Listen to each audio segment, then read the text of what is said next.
All right, moving on to using our power rule on derivatives. So here I want you to find the x values where on this function the tangent line is horizontal. So if the tangent line is horizontal to the function, right, so if this is a picture of g of x, then my tangent line would look like this, right, where the slope is 0. Well, how do you find the slope of that tangent line? That's the derivative. So this means find the x's that make the derivative equal to 0. So let's go do it.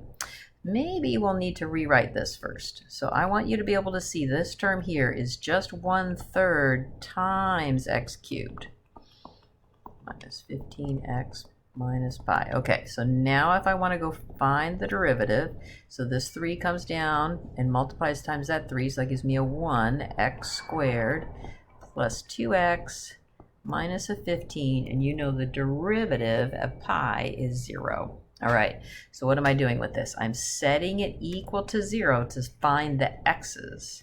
So I have x plus 5, x minus 3. So I get x is -5 and 3. So those are two x values where the derivative is equal to 0. All right, so the velocity. The velocity is one derivative. So if s of t is the position function, s prime of t is the way to say velocity. We'll be using this application a great deal. All right, so let's go find the derivative. So I get 4t cubed minus 4. So I want to find the velocity at time 0 this time. So they're saying find out when t equals 0, what do I get? So I get 0 minus 4, so -4.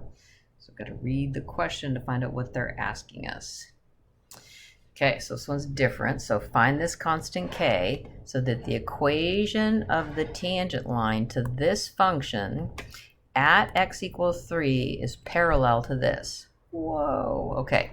So how do we find the slope of the tangent line? The slope of the tangent line would be y prime, right? Or f prime of x.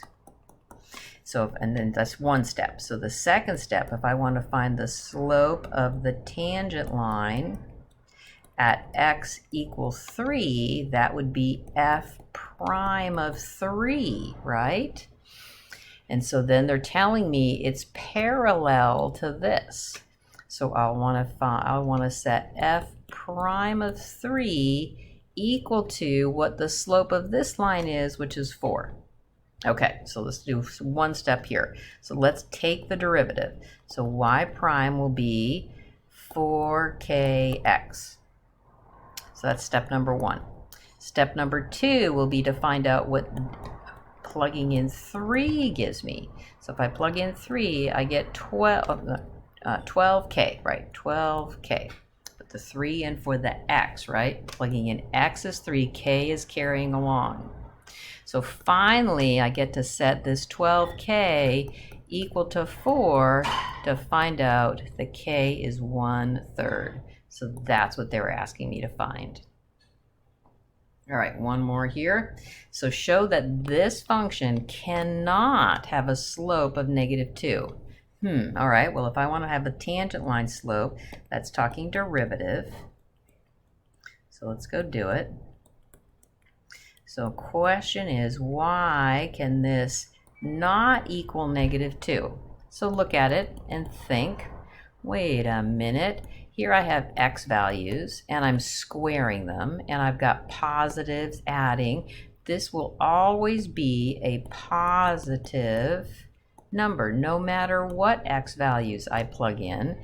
So it cannot equal -2. So it's because the derivative will always give me positive numbers that is going to be, can't be -2.